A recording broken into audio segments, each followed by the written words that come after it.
Before we dive right into the Word of God, I just want to personally thank you for dropping by on our YouTube channel. This message was recorded during our weekly worship experience. So if you are in the area, visit us. We would love to worship with you in the flesh. I pray in Jesus' name that this message will become a fuel in the fire. So get your hearts ready. Ipinapanalangin ko sa Panginoon that God will divide this message into 1,000 different ways so that it will benefit your soul. Enjoy! Excited na po tayo for today's message? Manalangin po tayo. Heavenly Father, we thank you for today, God.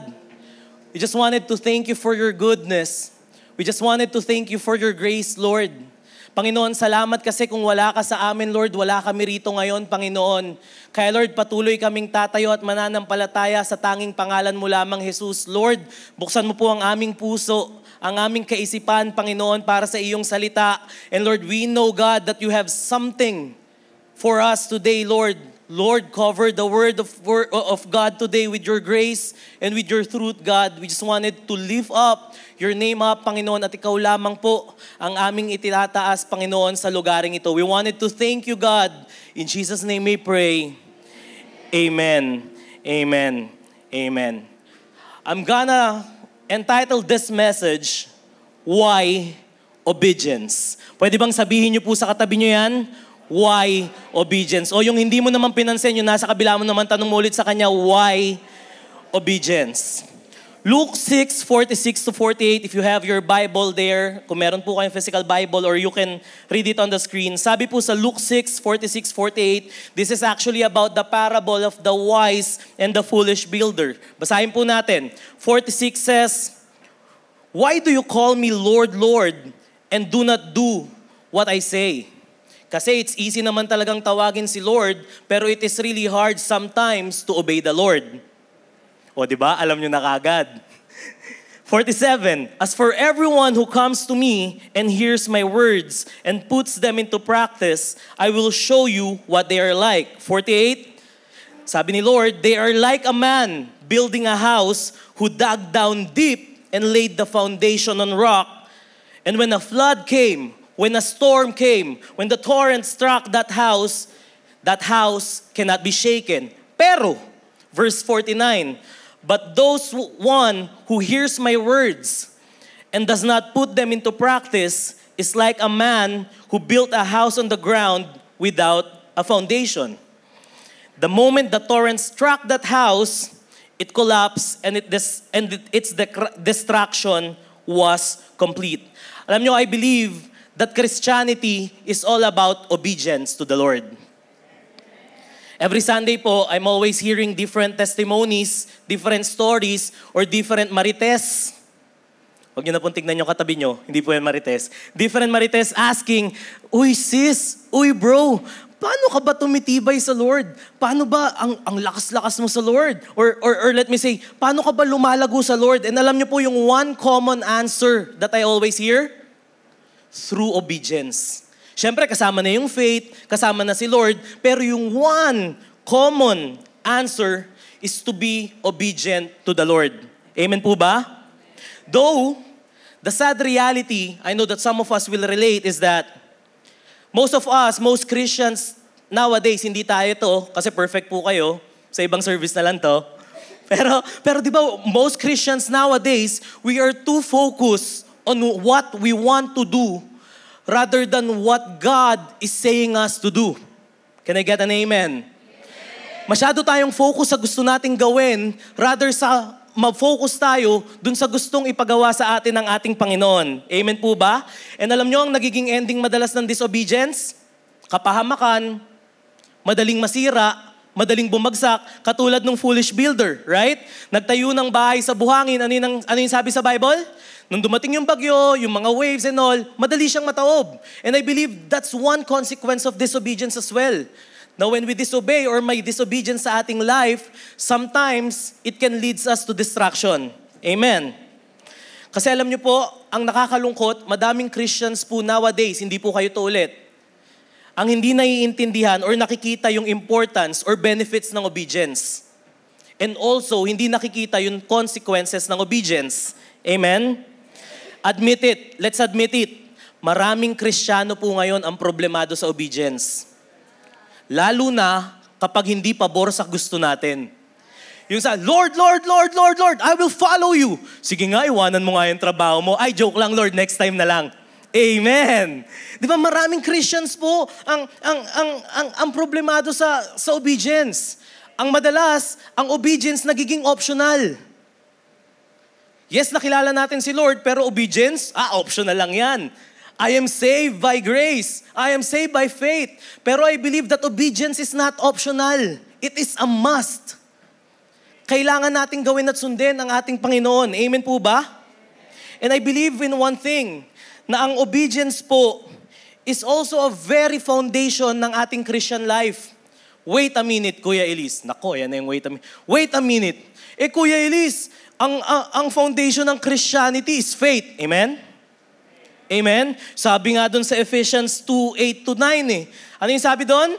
For by grace you have been saved through faith, and that not of yourselves, it is the gift of God, not of works, lest anyone should boast. I understand you. Sinasabi nyo na po ngayon sa isip nyo, by grace nga, Kuya Elise, sinasabi dyan, by faith nga, Kuya Elise, through faith nga, Then bakit yung obedience is one of the foundation of Christianity? Alam nyo po bakit minsan, ito lang yung nakikita natin, we are actually missing yung verse 10 Di ba kapag, nabasa na po ba natin to yung Ephesians 2:8-9? Madalas dun lang natin binabasa right? Pero can we read verse 10? Ano po yung sabi sa verse 10? For we are His workmanship. Kumbaga, obra maestra ka ng ating Panginoon. Nilikha kang maganda, gwapo, kaibig-ibig, perfect ng ating Panginoon. We are made by Christ, created in Christ Jesus for good works, which God prepared beforehand that we should, walk in them. That we should obey them. That we should obey God. Amen po ba? God determined, alam po ng Diyos, that we would be made by Him in Christ for good works. Para makalakad tayo dun sa kalooban sa atin ng ating Panginoon. Amen? Pero at the end of the day, ang sinasabi po, our obedience, yung paggawa natin, it doesn't save us, but it is the result nung niligtas po tayo ng ating Panginoon. Amen po ba? Nung niligtas tayo ng Lord, it just means na anak, eto na yung good works, you just need to walk on it. Amen po ba? At malinaw pong sinabi dyan talaga ni Paul. He carefully pointed it out na ang obedience, hindi yun nakapaligtas sa atin. Pero, our obedience is the evidence that we are God's workmanship. Amen po ba? Na yung pagsunod pala natin sa Lord, this is the exact image na tayo ay workmanship ng ating Panginoon. Pwede bang sabihin mo sa katabi mo, obra maestra ka ng Diyos? I believe that we are not saved for our own benefit. I believe that with all due respect, we are not saved to live a self-centered life. I believe that we are not saved to live carelessly. I believe that we are not saved to walk in sins, to walk on our self-desires. I believe that we are not saved and created just to follow the patterns of the world. But I believe that we are saved, of course, to serve Christ and to obey whatever He is telling us to do. Amen. I believe that all of us are created for something glorious. Yung katabi mo po ngayon, tignan mo po yan, that guy, that girl, you are created for something glorious. Ibig sabihin dun sa mas magandang bagay na plano sa atin ng ating Panginoon. Amen po ba? Alam niyo po, one reality, you can sit there, wherever you are, kung saan po kayo nakaupo. You can always listen to a lot of sermons, preaching from Pastor Stephen, Pastor Jen, Pastor Len, kay Dayan, and also mine. Pero I believe na yes, we are hearing it, you're sitting there, you're taking notes, but without obedience, but without obeying it, it's nothing. Hindi po ako galit, nagpapaliwanag lang. Pero that's the reality. You can sit there, you can listen there, but without obedience, I believe it's nothing. Nai-inform lang tayo. Di ba lagi pong sinasabi ng pastor, wag nating gawin yung Bible as information lang. It's for transformation.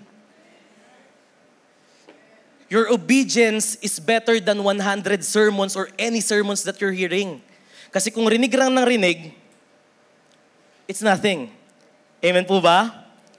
Alam nyo nga, nung inaaral ko po siya, sabi ko sa Lord, Lord, obedience to ah. Malamang pagkatapos po nito, magagalit sila sa akin, pero bigyan niyo po ako ng grace and mercy ah. Pero alam niyo, nung pinakita rin sa akin ng Lord, yung consequences ng disobedience eh. Kasi alam niyo, madalas, na-realize ko as a Christian, kahit gaano tayo katagal, madalas nalilito kasi tayo eh. Right? Nalilito tayo minsan eh. Pero alam niyo, ang disobedience, ano yung mga consequences niya? Pababagsakin tayo, pahihinain tayo, walang maidudulot na mabuti, it will distract us to our calling, it will punish us, at papatumbahin tayo. Amen po ba? Kasi tayo po, at the end of the day, you can choose your action. You can choose what you wanted to do. You can choose your action, but you cannot choose the consequences of your actions. Is it aligned to the will of the Lord? Or is it not aligned to the will of the Lord? Pero syempre, hindi natin pag-uusapan to. But we'll be talking about the benefits of obedience. Kasi I believe that there is power in obedience. Amen? There is guidance in obedience. There is something good about obedience. Mahirap, pero masaya. Naalala niyo po ba nung first time kayong nakakilala sa Lord, may pinagawa kagad si Lord, nahirapan ka pero nagawa mo? Ano po yung naramdaman nyo? It's fulfilling. Kasi may benefit ang obedience eh. Ready na po tayo? Benefit number 1. Ano nga ba yung mga benefits? Number 1, obedience makes us stronger. Though, this time, sa mga panahon ngayon, ang nangyayari po, na pagbabaligtad natin. Are you still with me? Yung obedience, nagiging mukhang disobedience. Or let me say, yung disobedience naman on the other hand, nagiging mukhang obedience. Simple lang po. Ang mundo kasi natin ngayon, ganito po ang nangyayari. Pinagmumukhang tama yung mali at pinagmumukhang mali yung tama. Amen? And ganun din po sa obedience. Minsan nakala natin, we're obeying the Lord, I'm following the will of the Lord. But are you really obeying the Lord? Amen po ba? Alam niyo yung path ng disobedience, masaya, satisfying, maganda, kaya tayo, ratrat ng ratrat, sige pa. Addiction, pornography, lust, pangungupit, pagnanakaw, hindi pagrespeto sa magulang. Masaya, ratrat ng ratrat. Kasi yun yung nakikita natin sa mundo ngayon eh.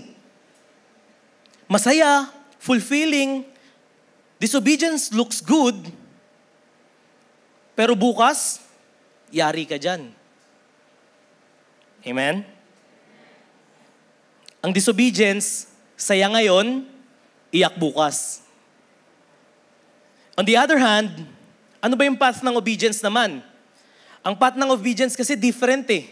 Ang path ng obedience, I believe, it is gross, yuck. It is painful, amen? It is sometimes you need to compromise things, amen?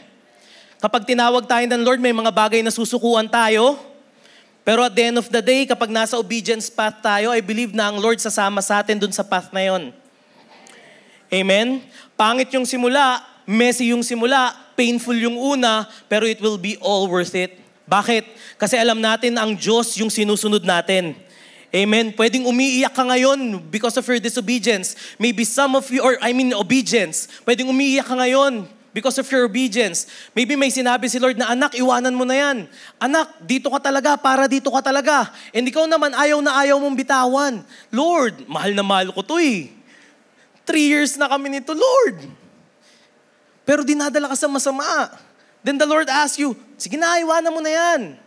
Yes, sometimes ang obedience sa Lord mahirap, nakakaiyak, it's painful, pero it will always be worth it. Iyak ngayon, masaya kinabukasan. Kasi lagi kang may bukas pagdating sa ating Panginoon. Amen po ba? Pwede bang palakpakan natin si Lord? Napakabuti ng Diyos. Purihin ka, Jesus.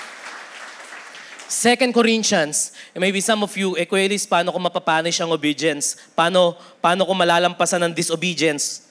Paano ko siya matatalo? 2 Corinthians 10:3-6, for though we live in the world, we do not wage war as the world does.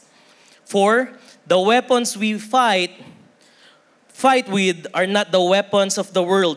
On the contrary, They have divine power to demolish strongholds. 5, we demolish arguments and every pretension that sets itself up against the knowledge of God.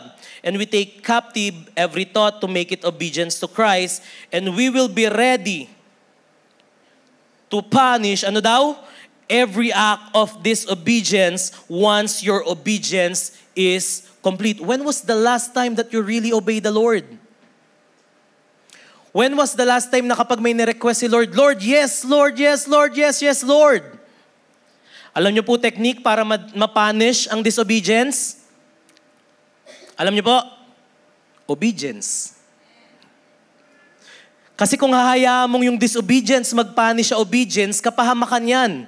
Pero kung vice versa, if you wanted to be stronger, if you wanted to grow more for the Lord, if you wanted to be the wise man who built his house dun sa mas malalim na foundation, then punish disobedience with obedience. Alam nyo ang matinding kaaway, ang matinding solusyon para layuan ka ng kaaway? Ipakita mong gustong to the highest power mong sumunod sa Diyos. Amen po ba? Kasi alam nyo, kapag hinayaan nating ipunish tayo ng disobedience, maraming apektado eh. Family, resources, personal life, emotional. Right? Kasi disobedience will punish us. Kapag may mga bagyo, pwedeng tataob tayo agad. Kapag may mga ulan na malalakas, mga waves na malakas, pwedeng malunod tayo. Kapag disobeying tayo, pwedeng mawasak tayo. Kasi, when we disobey, or kapag may disobedience, wala pong malalim na foundation eh. Parang tayo yung nasa verse kanina, dun sa parable, yung nagtayo ng bahay saan daw? Sa buhanginan. Kaya nung dumating yung bagyo, ano nangyari? Gumuho. Amen? Pero alam niyo po yung pinaka-the best na kakampi natin sa worst experiences natin? You just obey what God wants you to do. Nung time na nalugmok ka ang iniisip mo, hindi ka na-attend ng church, ayaw mo na. Nung time na wala kayong pambayad sa kuryente, inisip mo na kagad na mangutang, wag nang umattend ng church, umalis sa Lord, lumayo sa Lord. Pero alam niyo ang solusyon? You just follow still. Mahirap ang obedience. Pero uulitin ko po, it is always worth it. Obedience, it will make you stronger. It will give you the foundation na nanggagaling sa ating Panginoon. Who wants to be powerful? Who wants to get that strength na nagmumula sa ating obedience? Then you obey the Lord. Make a decision today to obey God. Amen po ba? Alam nyo, kaya lang naman hindi tayo nakakapag-obey. Correct me if I'm wrong with all humility. Tayo pong lahat, Global Fam, kayo rin, damay kayo. Hindi lang sila dito. Alam nyo, tayong lahat kasi sanay lang sa requirements eh. Let me correct. Tayo pong lahat, sanay lang sa requests, pero hirap na hirap sa requirements. Lord, gusto ko nito. Bigyan mo ako ng magandang trabaho. Lord, gusto ko nito. Bigyan mo ako ng pera. Gusto ko ng malaking sahod. Sabi ni Lord, mag-apply ka muna kasi, nak. Lumabas ka naman ng bahay, anak. Tapos sasabihin natin, Lord, naintindihan mo naman, di ba? Then how can the Lord move? Right? We always request. Pero mahirap tayo sa requirements part eh. Amen? Sabi natin, Lord, gusto kong lumago pa. Gusto kong maging stronger pa. May mga prayer po ba tayong ganon? Gusto ko pong mas tumibay yung faith ko sa'yo. Lord, gusto kong mas lumapit yung relationship ko sa'yo. Pag ikaw talaga. Gusto kong mas mapamahal sa'yo. Sabi ni Lord, read the word. You pray for it. Lord, Netflix muna ako. You want to be stronger? Obey God. Read your Bible, pray. Amen? Do your devotions. And of course, love the Lord. Amen po ba? Kasi I believe na yes, dadating yung mga shaking sa mga buhay natin.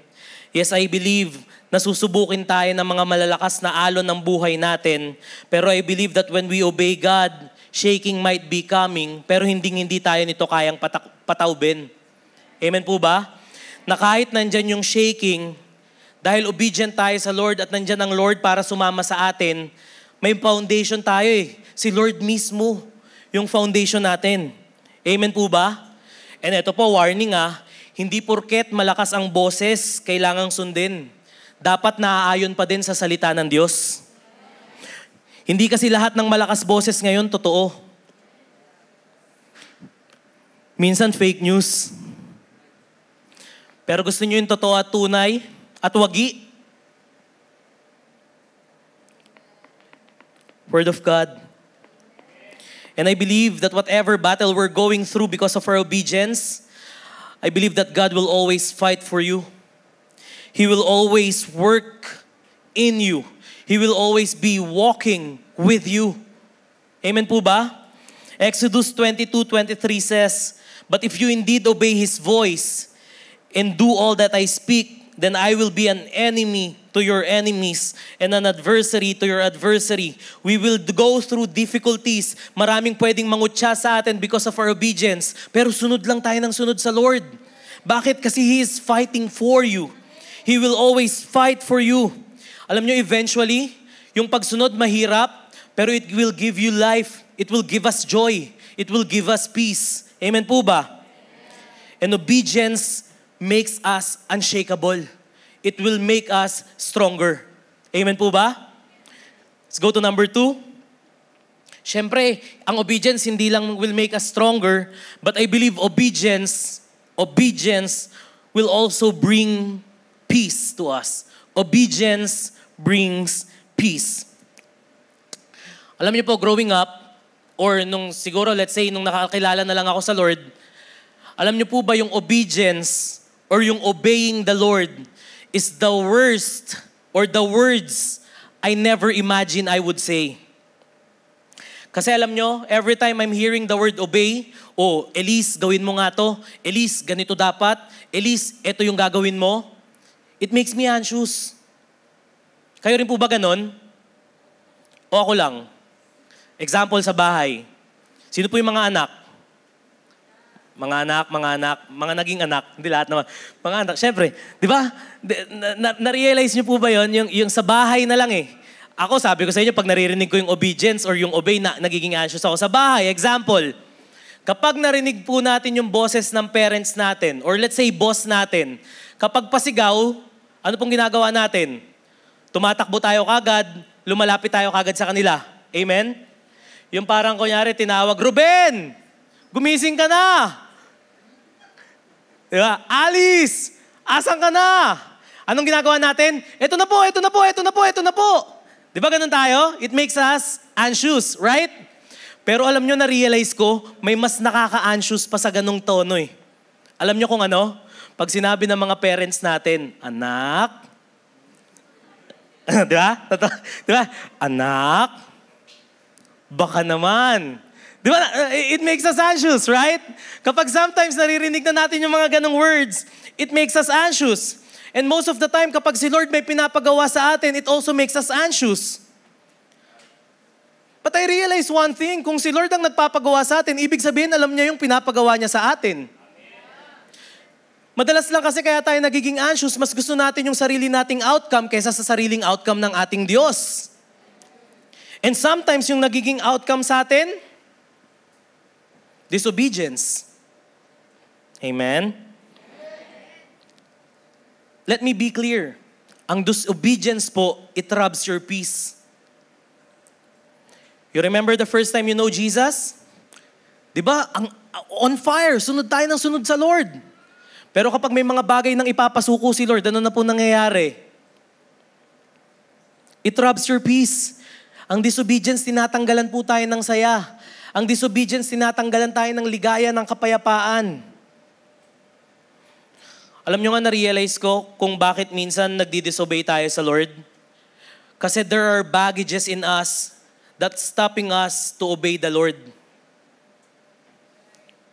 There are baggages in us that's stopping and hindering us to obey the Lord. Maybe at some point you tried to obey the Lord before. Maybe at some point you tried really following the Lord. Pero hindi yung outcome mo yung naging outcome. Then you just stop and make that tampo or baggage to the Lord. Kaya nahihirapan po tayong mag-obey. Pero when we decide to let go of those baggages, kapag hinayaan nating ipahawak natin muli sa kamay ng ating Panginoon, I believe yung obedience kusang lalabas eh. May mga bagay kasing papagawa sa atin si Lord na hindi natin maiintindihan sa ngayon. Pero eventually, kapag pinakita ni Lord yung resulta nung ginawa natin noon ngayon, makikita mong naging mabuti at tapat siya sa ating mga buhay. Kasi minsan kapag pinasunod ka na, or hindi minsan kapag madalas, pinapasunod ka ng Lord, it's not for your own bad, but it will always be for your own good. Amen? Kaya minsan mahirap ngayon, pero I believe na kapag kumilos si Lord, kaya niyang ayusin kung ano yung mga kinatampo natin, kung ano yung mga baggages natin. Amen po ba? Ang formula kasi natin po bago sumunod ganito eh. Lord, bigyan mo muna ako ng kapayapaan bago ako sumunod. Amen? Lord, gusto ko muna ng peace bago ako sumunod. Pero kasi hindi ganun ang formula ni Lord eh.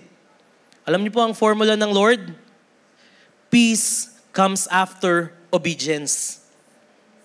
Ang kapayapaan will always come after obedience, hindi before obedience. Ang nakakalungkot, sumusunod lang kasi tayo kasi alam na natin yung outcome eh. But what if, are we still willing to obey the Lord if we don't know that outcome? Amen? But I know one thing eh, ang obedience, it's our responsibility. Pero ang outcome, it is God's. Amen? Kaya kapag pinasunod tayo ng Lord, sunod lang tayo. Kasi hindi naman tayo dadali ng Lord sa kapahamakan eh. Rather, dadali niya pa tayo dun sa mas magandang plano niya para sa atin eh. Kaya don't be scared on following and obeying God. It will always be worth it and will always be for your own good. Amen po ba? Isaiah 26:3, you will keep in perfect peace all who trust in you, all whose thoughts are fixed on you. Kapag walang kapayapaan, it means it is not from God. Pero kapag may kapayapaan, alam niyo po ako, every time I'm making a decision, I always pray to the Lord. Sabi ko, Lord, ito ba yung kagusto? Kayo ba ganun din po na minsan may mga decisions kayo sa life nyo na minsan parang may bagabag ba? Na parang, sure ka? Yung pinag-pray mo na, nakarinig ka na ng answer, tapos, sure ka? Yung, wag mong gawin. Yung may mga bulong na, wag mong gawin yan. Hindi po demonyo yun. Minsan, sometimes, or most of the time, that's the prompting of the Holy Spirit eh. Kasi again, hindi haya ng Lord na ikapahamak mo yung ipapagawa niya sa'yo eh. Do you love God? Obedience. Do you love your enemy? Do you forgive your enemy? Do you pray for those who persecute you? Kasi ang love God madali eh. Pero alam niyo what robs your peace?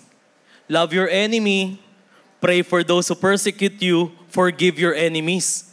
Bad trip yun, pinakamahirap yun. Pero that's a command from the Lord eh. That no matter what it is, if you want peace, obey. Love your enemies, pray for those who persecute you, and forgive those who hurt you. Kasi kapag may kaaway ka, lumiliit yung circle mo eh. At ayaw ng Lord yun. Di ba nga lagi nating inaano to, na kapag magkaaway kayo ng asawa mo, kung nasan yung asawa mo, wala ka dun. Pero sa amin po mag-asawa, baligtad kami. Si Aileen po yung wife ko, nandyan lang somewhere yun. Kami po baligtad eh. Kapag magkaaway kami, kung nasan siya, nandun ako. Irritable siya. Pero di ba you're getting my point? If you want to have peace, then obey what God is saying. If someone hurt you, then forgive them. If someone persecute you, then pray for them. Mahirap, pero may peace. Obedience. Pero alam nyo nga, katulad ng sabi ko kanina, I'm so anxious. Kinakabahan ako every time I hear the word obey or obedience. Pero I just thank God because the moment that I've been matured, mas na-realize ko sa different perspective kung ano yung obedience. Minsan kasi ang tingin natin sa obedience, si Lord lang yung nagbe-benefit. Pero let me say this with all humility, na sa obedience natin, hindi naman si Lord ang nagbe-benefit eh. Tayo. And as I grow spiritually, I realize one thing, na ang obedience, it means that you will submit and surrender to God and His Word. Natatakot lang naman tayong sumunod, lalo na kapag hindi natin kilala yung taong magsasubmit tayo or mag-o-obey tayo. Amen? Kapag yung taong yun, wala tayong relationship. Pero we're talking about God here. We know Jesus. He is the one who saves you.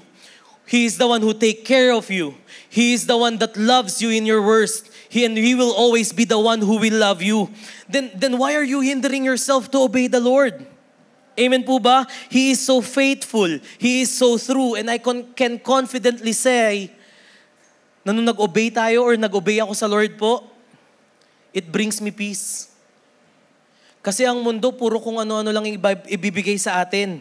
Pero si Lord, He will always be focused dun sa bagay na ipapagawa niya sa atin. Amen po ba? Let's be obedient and act according to the word of the Lord. Hayaan po nating sundin natin kung ano po yung kagustuhan ng ating Lord. Amen po ba? Pwedeng yung mga lugar, it seems hard to us, napapadala tayo ng ating Panginoon.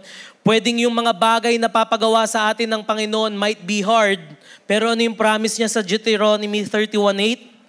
And the Lord, He is the one who goes before you. He will be with you. He will never leave you nor forsake you. Do not fear nor be dismayed. I don't know where God is bringing you today, pero I believe in one thing. He will go before you. Not just go before you, but He will walk beside you. He will never leave you nor forsake you. Kaya kung ano man po yung pinapagawa ng Lord, sundin natin. Sunod lang tayo. Amen? Maybe God is touching you or saying to you a long time ago, you serve again. Then serve again. Maybe God is telling you na you serve me again, that you go to church again. Then do it. It will bring you peace. Alam nyo, I can only speak for my experience. I know that some of you mas matagal po sa akin and sobrang saludo po ako sa inyong lahat. I learned a lot from you, lalo na po sa mga elders natin, from our pastors. Pero I can only speak from my experience. But I have to tell you na yung obedience pwedeng scary sa una, but it will always end up bringing us peace. Kasi yun ang gusto ng Lord sa atin, magkaroon tayo ng kapayapaan sa puso kapag sumunod tayo sa Kanya. Uulitin ko po, hindi po hahayaan ng Lord na mapahamak tayo. Amen po ba? At ang gusto ng Lord, magkaroon tayo ng kapayapaan at ng peace sa ating puso. Amen? Number 3, and I want to end with this. Obedience lead us to intimacy with Jesus. Newsflash, you heard it right. Ang formula ng Lord, obedience is equals to intimacy. Pwede bang i-repeat natin yon? Obedience is equals to intimacy. Alam nyo, katulad ng pinag-aaralan natin kanina, I believe that we cannot say that we love the Lord but we don't do what the Lord says. Amen? Uli. I believe that we cannot say na, I love you, Lord, but we are not doing and following what God says to us. Kasi you cannot know God without obeying Him. Amen po ba?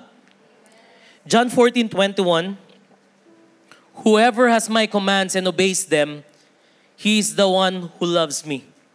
He who loves me will be loved by my Father, and I too will love him and show myself to him. Now, of course, we must understand as well this thing, that sometimes we will be stumbling. We will disobey what God wants us to do. But the Bible is clear that if we live obediently and get back to the Lord, we will truly enter a place of intimacy with Him. Amen? And when we say intimacy with the Lord, it means letting go of our sin. Nakikita man yan o hindi. It means seeking to love other people, nasaktan ka man o hindi. Amen po ba? Ang obedience, it is really uncomfortable. Kahit nga ako po, while I'm preparing it, alam niyo po, munti ko nang ma-disobey si Lord eh. Alam niyo po bakit? Kasi sabi ko, sa Lord, Lord, I'm praying for a topic. Help me, Lord. Alam niyo po, Thursday or Friday, while we're doing yung divine encounter, Friday, sabi ko sa Lord, Lord, are you really sure with the topic that you're giving me on Sunday? Obedience. Amen? Sabi ko, Lord, sigurado kang ito yung ipapatopic mo sa akin. Kasi Lord, napaka-uncomfortable. Parang uncomfortable eh. Di ba kaya nga po nag-news alert ako sa inyo kanina na malamang wala pong mag-amen. Pero one thing that I hear from the Lord, alam niyo po yung sinabi niya? Go. Go.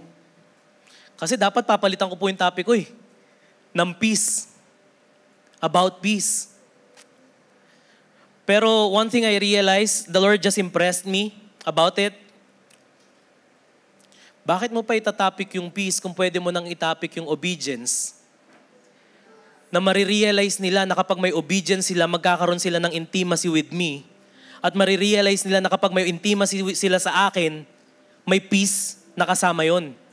Kasi when we say intimacy, parang sa family natin, you are in one home.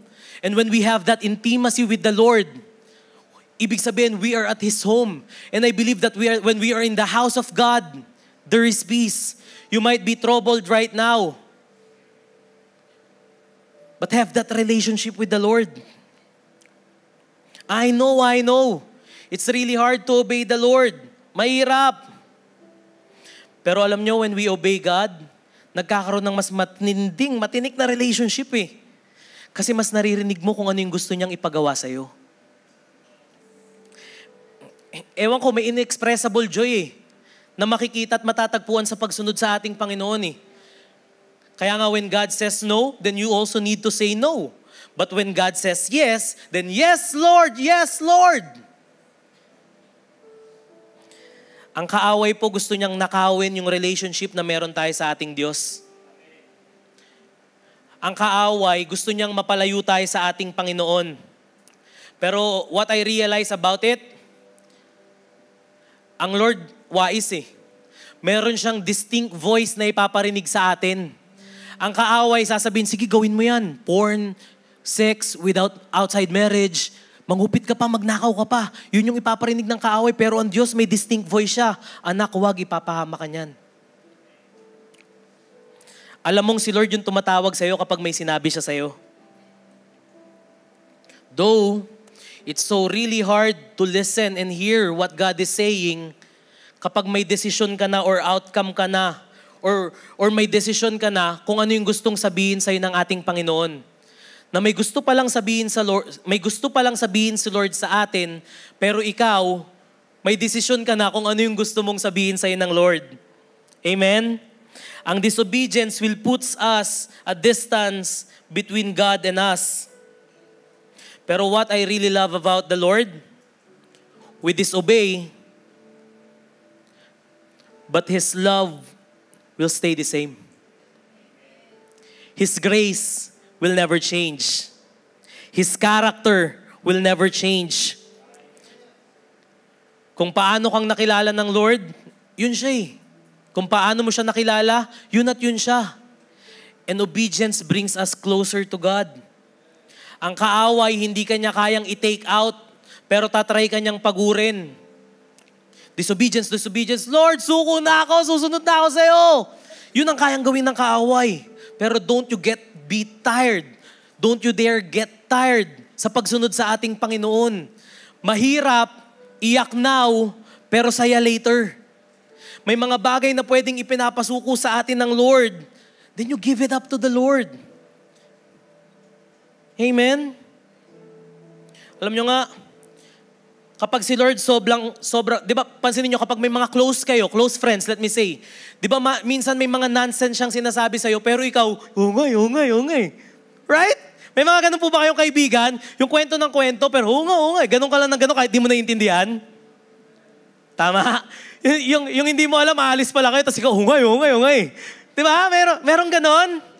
I believe na ganun din si Lord eh. When He is so close enough to you, and what He tells you is weird and absolutely make no sense, then be ready for a big thing. Remember Noah? Sino si Noah? Hindi po trick question. Yung gumawa ng ark. Di ba God called him, Noah, may uulan ng malakas, magbabaha, magugunaw, malulunod lahat. Gawa ka ng ark. Tapos sama mo yung family mo, maglagay ka ng pairs ng animals. Si Noah naman, kung ako yung nasa side ni Noah, Lord, ang araw-araw. Walang ulan, no? Hello, Lord. Di ba ganun tayo? Pero alam nyo what Noah did? He still do it anyway. I realize, God may not give us all the details. God may not give us all the information dun sa obedience na ipinapagawa niya sa atin, but do it anyways. Amen? Kasi God is calling you to do obedience or to obey Him kahit minsan nonsense, walang full information, then just wait until God pulls it off. Anong nangyari kay Noah? It's all worth it. Sinunod niya si Lord, hindi siya napahamak. Amen po ba? Amen po ba? Kasi minsan kailangan mo lang maghintay. Natatakot kasi tayo mag-obey kasi gusto natin mabilis eh. Gusto natin fast result agad eh. Lord, susundin kita, ganito dapat, may house and lot, may pulang kotse na sports, blah, blah, blah, blah. Pero hindi. Paano ka magkakaroon ng house and lot kung hindi ka nagtatrabaho? Right? And pwedeng yung iba sa atin, ay, Kuya Elis, matanda na ako masyado dyan para sumunod sa Lord. Huh? With all respect and humility po, you are not too old and too young to obey God. You are not too old and too young to obey God. Do what God is asking you to do. And when God is asking you to do something, kahit sobrang messy niyan at first, just do it anyway. Amen po ba? There are things that we will compromise when we follow the Lord. There are things in our lives na isasakripisyo natin when we follow the Lord. But do it anyway. Kasi alam nyo po, ang cost ng following kay Jesus, or there is always a cost on following Jesus eh. Amen po ba? Laging may cost yan eh. Pero two things lang po. Are you willing to get the cost of following Jesus? Or are you willing to get the cost of not following the Lord? Amen po ba? Kasi alam nyo po, the cost of obedience is small compared to the cost of disobedience. Ulit-ulitin ko, ang disobedience, pwede tayong pabagsakin. Kaya tayong pataubin. Pero when we obey God, I believe that He will always store something for us. Pero alam nyo, katulad ng lagi kong pinapaulit kanina, we disobey, lumayo tayo sa track na gustong sundin na pinapagawa sa atin ng Lord, umalis tayo sa piling ng Lord, umalis tayo dun sa pwede ngayon, nandito ka sa church, pero your heart is really away on obeying and following the Lord. Pero alam niyo po, God is always willing to show the way. You just go back. You just go back. Kilala niyo po si Adam and Eve? Adam and Eve. Yung kumain po ng apple daw. Di ba yung fruit of knowledge? Di ba parang may moments doon na parang tinanong sila ni Lord, Adam, Eve, asan kayo? This was the moment na na-realize ni Adam and Eve na naked sila. Right? Amen? Nakakasunod po? Then God is like saying from afar, Adam, Eve, where are you? Asan kayo? Hindi ko kayo nakikita. I am walking right now, but you are not walking with me. Alam niyo, one thing I realized about it, actually, nung tinanong ni Lord na asan sila, it's not a question of condemning them eh. It's not a question of condemning them. But I believe it's a question to say, come back in position. I'm right here. Adam, asan kayo? Wala ako rito para i-condemn ka kahit nag-disobey ka. You just come back in my position. I'm right here and I will walk with you. We disobey, but God will always show us and lead us back to our way and to our purpose. Obedience will hurt us, pero it will always bring us to our purpose. Mahal ka po ng Diyos. May purpose ang Diyos sa buhay mo. Hindi niya hahayaang bumagsak ka dahil sa disobedience. Kaya tayo po, I encourage you and I challenge you, just try it out. Kapag sinabi ni Lord na mag-meditate, you meditate. One step at a time. Huwag naman yung pagtapos paglabas nyo, ito na, I'm obedient to the Lord. One step at a time. Hindi po minamadali yung obedience. It's a process. Pero at the end of the day, yung process na susundin natin when we obey God, hayaan natin siya po yung patuloy na manguna sa ating mga buhay. Maybe there are some points in our lives that we are still resisting to obey God, pero I challenge you today, try the Lord in it. Because He will always be faithful in us. And He will always be true to His word. Sunod lang po tayo sa Lord. Masakit, mahirap, pero worth it. Amen po ba? Take a step toward obedience and you will never go wrong on doing it. Or let me say, you will never go wrong following Jesus. Lord, salamat for today, for giving us the message. Lord, it might be painful for us, but Lord, we know, God, that you will always be with us, that you are always with us. Kaya Lord, walk and work in us, Lord, today. And Lord, we're deciding today, Lord, whatever is resisting us to obey you, God, we just wanted to lift everything up to you, Lord. I don't know, Lord, the story of each and every one. Pero Lord, I'm praying for the peace that comes only from you when they obey. Ang obedience, Lord, mahirap, masakit, magulo. Pero it is always worth it, God. Umiiyak kami ngayon, pero I believe, Lord, na yung joy, yung fulfillment, will always be with us and upon us, Panginoon. Lord, we just wanted to thank you for being a faithful God in our lives, Panginoon. And Lord, right now, we will just wanted to follow, Panginoon, your voice, Panginoon. Salamat po, Panginoon. I'm praying, Lord, that you open everyone's heart, Panginoon, to really obey you truly, God. And thank you, God, even sometimes we disobey and we lose path. But Lord, you are the God who is always willing to pull us up, to pull us back, Panginoon, papalapit sa iyo. Kaya Lord, ngayong araw na ito, wala po kaming ibang gagawin, kundi pasalamatan, papurihan, dakilain ang nag-iisa mong pangalan sapagkat ikay naging tapat, ikay naging mabuti, ikay kailan may hindi nagbago sa aming mga buhay, Panginoon. Salamat po, Lord. We just wanted to thank you for everything that you have done. We know that there is a cause on following you, but we are always willing to take that risk and cost just to obey you, God. We thank you, God. To you be all the glory, honor, and praise. In Jesus' name we pray. Amen. Pwede bang palakpakan naman natin si Lord ng malakas na malakas? Praise the Lord. Hello Global Family, thank you for watching. If this message have impacted your life, please consider subscribing. Let us know in the comments what God spoke to you today. Where are you streaming from? Or how can we pray for you?